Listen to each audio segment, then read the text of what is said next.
Bagaimana caranya agar kita menjadi seorang pengusaha yang sukses? Saksikan terus video ini karena nanti kita akan bahas bagaimana tahapan-tahapan kita menjadi seorang pengusaha yang sukses.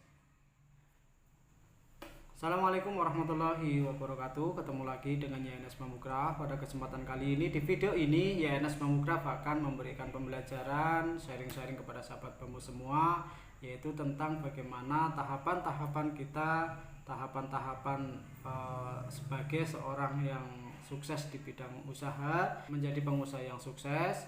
Dan di sini di video ini kita akan bahas, kita akan kupas tahapan-tahapan apa saja yang harus kita lakukan agar kita menjadi seorang pengusaha yang sukses. Nah, di sini kita udah rangkum ada 5 tahapan. Kita akan mulai dari bawah sampai ke yang paling utama, itu tahapan-tahapannya. Makanya untuk teman-teman sahabat Bambu semua, simak terus video ini dan jangan di skip karena di sini banyak sekali pembelajaran yang harus kita ketahui bagaimana menjadi seorang pengusaha yang sukses. Kita langsung saja pada pembahasannya, yaitu tahapan-tahapannya.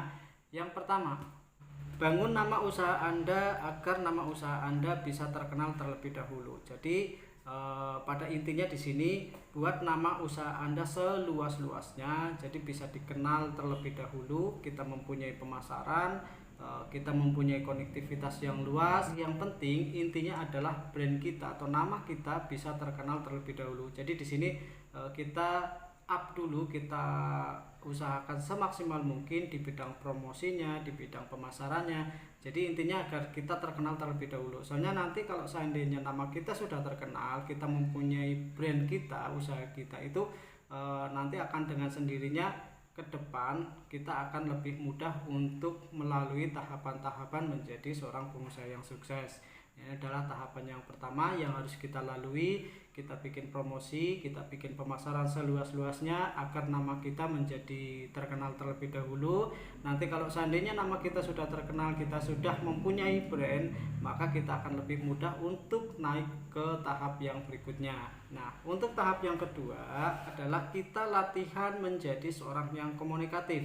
Jadi kita mempunyai attitude, menjaga kepercayaan dari beberapa orang yang memberikan kepercayaan, karena tidak bisa dipungkiri dari tahapan yang pertama itu tadi, ketika kita sudah promosi, kita sudah pemasaran, maka akan timbul dari beberapa customer atau orang lain yang akan memberikan kepercayaan kepada kita. Nah, disitulah kita harus menjaga attitude kita menjadi lebih baik. Tahap yang ketiga adalah kepemimpinan atau leadership. Nah, di sini kita sudah naik level atau sudah naik kelas, yang mana kita di sini sudah menjadi seorang pimpinan. Kenapa? Karena biar bagaimanapun ketika usaha kita akan lebih luas, secara otomatis kita akan membutuhkan tenaga yang lain, atau bisa dikatakan kita akan merekrut teman-teman untuk bekerja di perusahaan kita, di usaha kita. Nah, disitulah kita akan diuji menjadi seorang pimpinan yang baik. Nah, ketika kita udah menjadi pimpinan, secara otomatis bagaimana caranya kita menjadi seorang pimpinan yang baik? Berarti tahapan yang pertama dan yang kedua kita harus betul-betul sudah siap. Nah, di sini masalah kepemimpinan itu memang menjadi hal yang sangat biasanya di sini seseorang akan banyak yang gagal di dalam hal atau tahapan ini karena tidak mudah menjadi seorang pimpinan. Karena biar bagaimanapun kita ketika menjadi seorang pimpinan, otomatis kita harus mengatur sedemikian rupa, kita mengayomi teman-teman kita yang kerja di tempat kita, bagaimana caranya. Makanya di situ kita harus memperkuat wadah kita, pemasaran kita dan sebagainya. Itu adalah tahapan kita menjadi seorang yang sukses. Nah, itu tahapan yang mungkin bisa dikatakan lumayan sudah naik kelas, atau mungkin dikatakan sudah levelnya udah menjadi seorang pimpinan. Itu memang tidak mudah.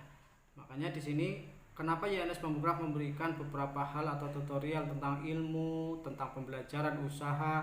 Nah, nanti tinggal teman-teman sahabat Bambu semua meningkatkan di bidang tahapan-tahapan menjadi seorang pengusaha yang sukses. Nah, ini ketika tahapan ini bisa dilalui, secara otomatis nanti perusahaan atau usaha yang Anda kelola akan lebih meningkat dan akan menjadi perusahaan yang besar.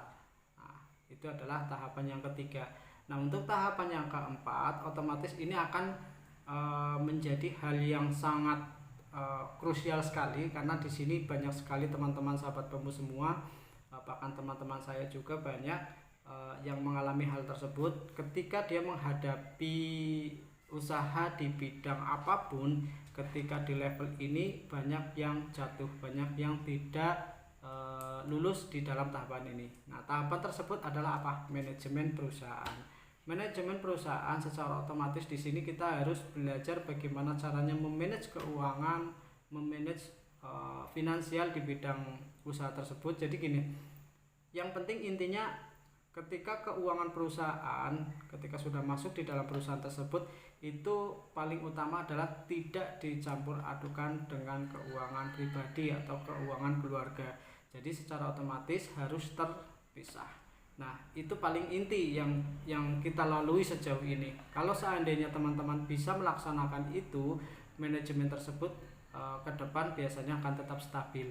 Nah, biasanya kita ketika sudah memanage keuangan tersebut dan ketika kita mengelola manajemen tersebut tetapi tidak benar, biasanya di sini akan jatuh dan usaha tersebut akan bangkrut, dan nanti tinggal teman-teman atau yang jatuh tersebut akan berdiri lagi atau tidak. Tapi kebanyakan biasanya kalau sudah jatuh, dia akan berganti haluan di bidang usaha yang lain, dan menurut YNS Bambucraft itu salah, karena biar bagaimanapun biasanya kalau seandainya seseorang yang sudah berusaha di bidang tersebut atau sudah di bidangnya, tetapi ketika sudah jatuh terus pindah haluan, terus nanti dicoba dengan usaha yang lain, dan akan begitu seterusnya.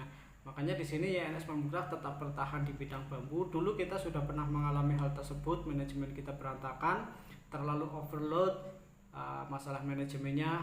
Jadi yang saya sampaikan di sini, yang paling krusial adalah di manajemen. Nah, manajemen tersebut biasanya yang pertama yaitu yang paling membahayakan sekali di manajemen. Yang pertama itu tadi adalah mencampur adukan masalah keuangan perusahaan dengan perusahaan pribadi atau keuangan keluarga. Itu yang pertama.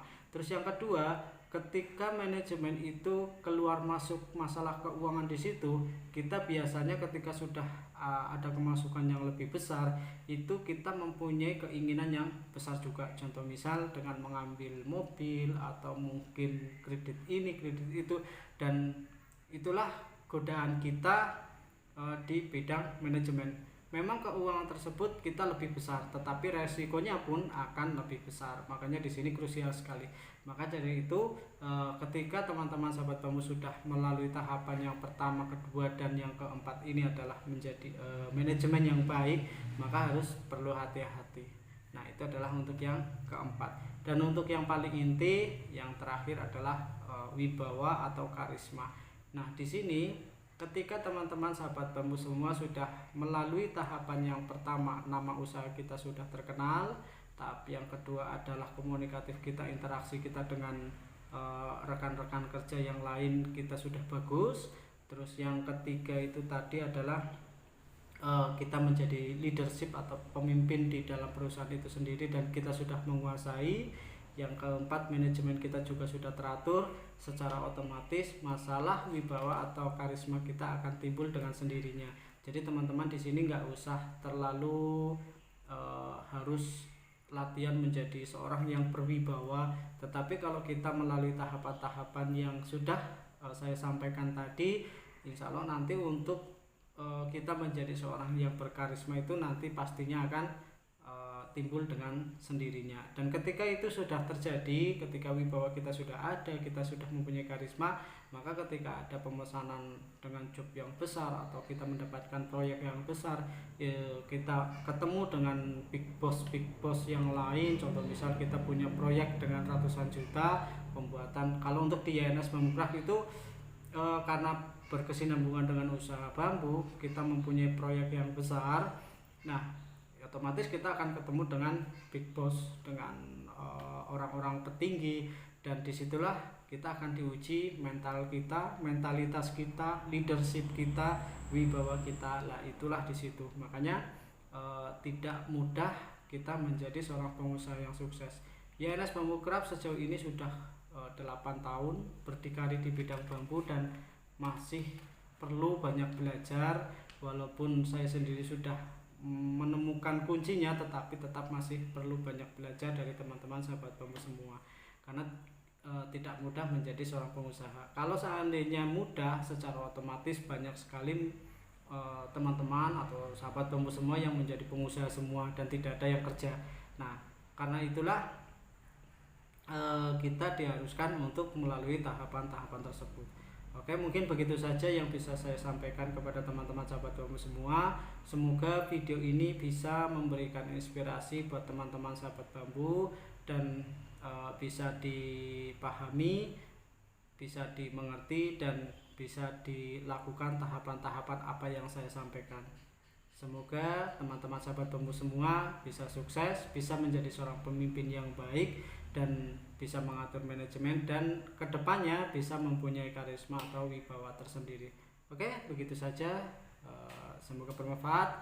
Assalamualaikum warahmatullahi wabarakatuh.